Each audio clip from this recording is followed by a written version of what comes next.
Hello everyone and welcome back to AM66. This is going to be a short video. For today we're going to cover a tool that our guild uses called EchoBase. The Discord equivalent is EchoStation. EchoStation, EchoBase work together to communicate back and forth.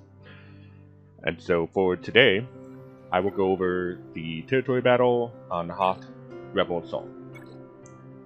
We're popping into Phase 2.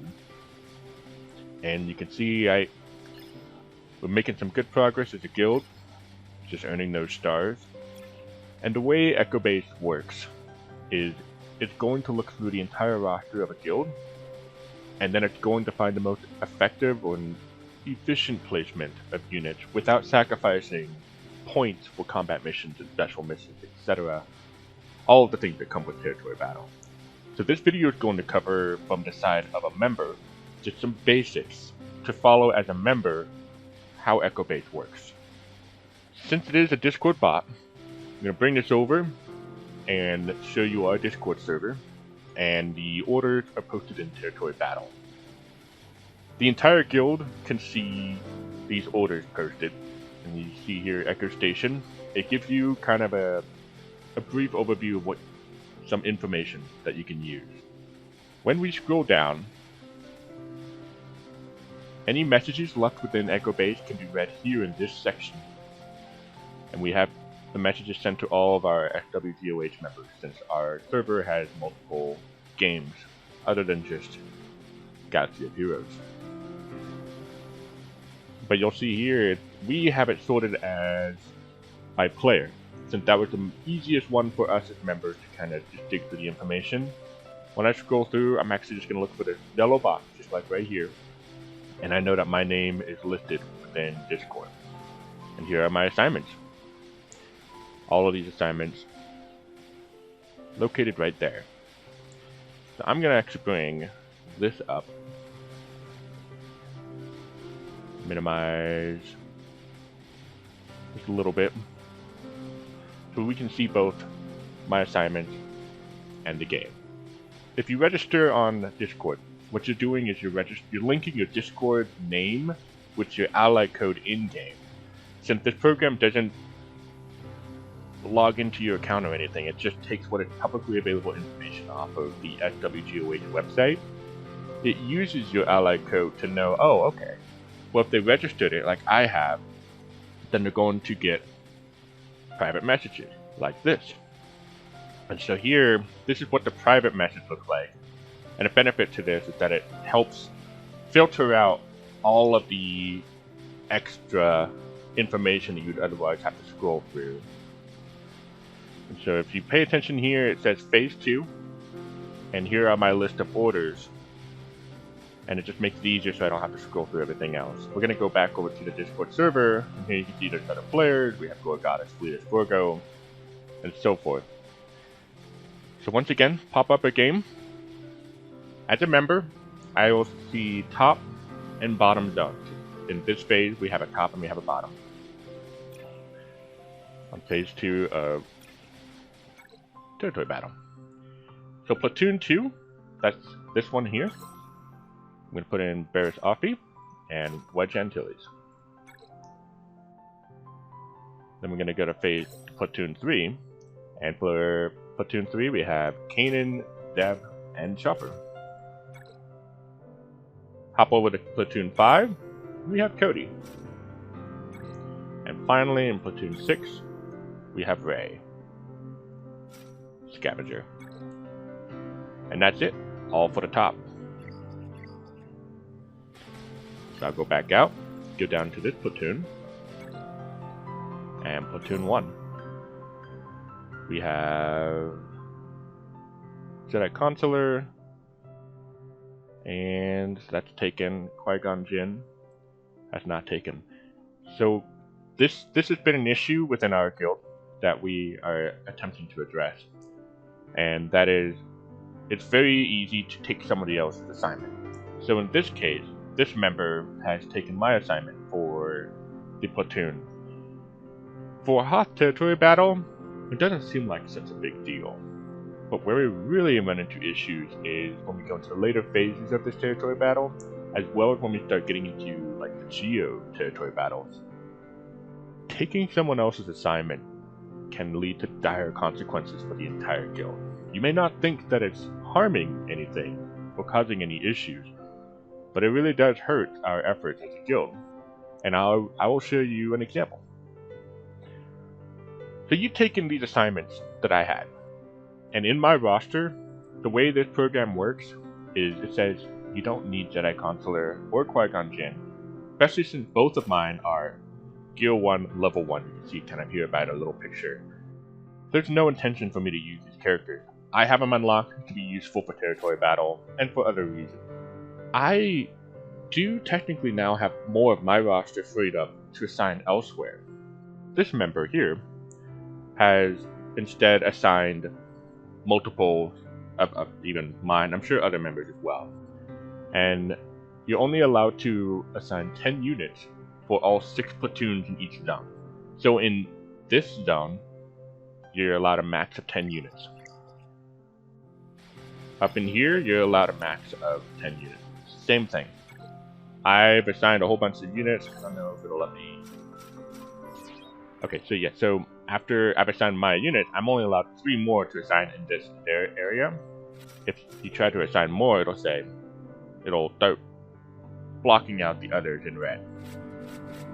And that just means you've reached a max. So this player could potentially have a unit that we need elsewhere. Let's say it's an Ahsoka Tano. And that Ahsoka Tano is typically a good unit in everyone's squad. And this player may not have Ahsoka Tano geared up. We may go through and have all the platoons filled out except for this because nobody's willing to give up Ahsoka Tano, because that may hurt our overall point total for the guild. It's a powerful asset to use what we have as a guild and maximize everything else for all the other areas. So if that player had a bunch of these clones, I use 501st under my gas lead, General Skywalker lead, as my strongest team on my roster. And if I had to think, okay, well, if my assignments are taken, maybe I'll have to hold off and see if this could have been taken by that player instead of myself. And if that's the case, then that's going to sacrifice my efforts for clearing combat missions. Because I have to hold off and see, alright, well, are we going to be short this phase for platoons? And ultimately make it much harder for the rest of our guild later on. So I cannot stress just how important it is to abide by your own deployments and do not take other players' deployment. So let's just go through Platoon 1. We have Qui-Gon Jinn, Ezra Bridger, Finn and Poe have already been taken, which is unfortunate. And it could make things easier for me down the line. Who knows? There's Lando for Platoon 3, and that's it. That's all the platoons I can do. To go back up into the top message, the way our guild has it done is after 12 hours from when a phase has started, then you may feel free to fill out platoons as you see fit. Almost verbatim what it says here. And what we mean by that is, if you go back to this event, you see we have 20 hours and 47 minutes before the next phase, phase 3, begins. If this number here reaches 12 hours or less, then our orders as a guild says, alright, enough time has passed, we feel that has given as many members a chance in filling the platoon as we possibly can. And with less than 12 hours remaining, by all means, go in and start filling in all these as best you can. And what's nice about not filling in other people's platoons is that means, hey, I will be able to wait, hold off, and see how things go. And I will keep, some of these units available. I'll deploy, do all my other things for territory battle, but I'm going to keep an eye on this. And if 12 hours remain and things aren't filled, I have more of my roster to put in here because I didn't take somebody else's platoon assignment. And that hopefully makes sense. So there's twofold reasons. One, if you're stretching yourself thin covering other people's platoon assignments without giving them a chance to fill it, it hurts your own ability to cover things that are left unfinished near the end. That said, if you're also deploying units that are not assigned to you, there's a good chance that there's somewhere in your roster units that could be more useful elsewhere. And you've just heard our chances to get those filled in as well, and relying on other guild members to coordinate and make that happen. So individual lone wolf actions will ultimately hurt guilds. This is a team effort. Territory battle is almost a quintessential group efforts to complete a task. And so using bots like EchoBase allows us to utilize our powerful resources available and work better as a team to coordinate and communicate what needs to be done. But as a member, it really is just simple as new phase. Great. I go in, scroll down to where my information is, or go into my private message and find my assignments here, and just make sure I'm reading that it's the right phase that we're in. Take a look at the assignments and just follow them verbatim. After that, I go in and do my combat missions, and then I wait. 12 hours remaining, I go back in and I will fill in platoons as best I can to help out. And that's it. This method does work. It works really well. It allows a guild like ours to punch well above our GP rate. A 100 million GP guild is nothing to scoff at, but it's amazing how inefficient things can get the more members are not talking to each other. Now, this is an opportunity to hopefully learn the value of coordinating and understand the powerful toolkit that is EchoBase, and just giving a small demonstration of how to follow it. And this is more for officers, but if you need to, there's a way to sort this member list by location, by unit.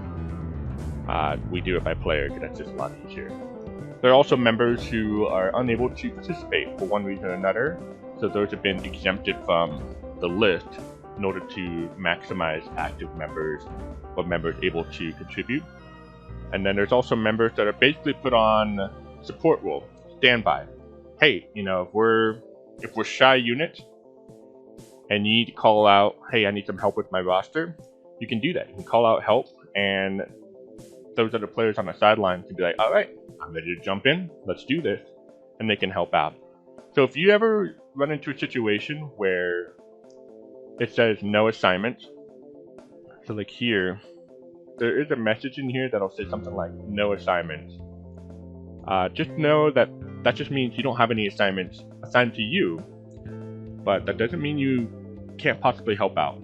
So again, with us, with how we work, after 12 hours, take a look. See where your roster can be put into play. The longer you play this game, you'll realize what units are harder to obtain, get a hold of. Hope you found this useful. Again, there will be another video coming out going over the more advanced uses of EchoBase, which actually has a web portal, and you can see the entire guild roster, what's able to be filled. So if you have any interest in that, come hop over and see my video there. With that said, thank you very much for watching, and hope you stay safe out there. Take care.